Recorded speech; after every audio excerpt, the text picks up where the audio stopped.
Welcome, welcome, welcome. So today I'm doing one last input-output table. And my goal here to show you is that a function can be written in all sorts of ways.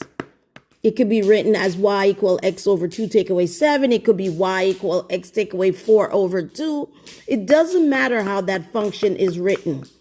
The key here is for you to plug in x variables that you're obviously experimenting with because you're trying them, that are whole numbers, and in return will give you good whole numbers for y, whether positive or negative.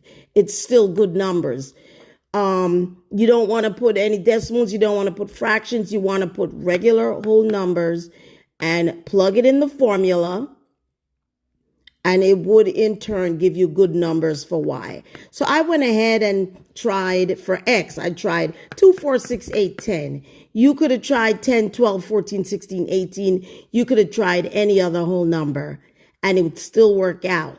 So of course, once I get 2, 4, 6, 8, and 10, I start plugging in my x values. So I plugged in the 2. 2 over 2 gives me 1. Positive 1 and a negative 7 gave me a negative 6.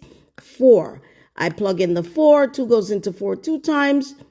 2, a positive 2 and a negative 7 gives me a negative 5. I plugged in my 6. 2 goes into 6 3 times. Positive 3 take away 7 gives me a negative 4. I plugged in my 8. 2 goes into 8 4 times. Positive 4 take away 7 gave me a negative 3. I plugged in my 10. 2 goes into 10 5 times. Positive 5 take away 7 gave me a negative 2. So I chose these nice whole numbers and they worked out nicely for me. I can see my rate of change for y. Obviously, y is, going up by 1. As you can see, from a negative 6 to a negative 5, it's a positive 1. From a negative 4 to a negative 3, it's a positive 1. So y is increasing, going up by 1 on the chart. And for the x variables, they are going up by 2s, 2. And then here you have 2 or 2, 4, 6, 8, 10. They're going up by 2. You can always go down and check each one. If you plug in other numbers, it would probably work out the same. So don't be afraid of what your function looks like.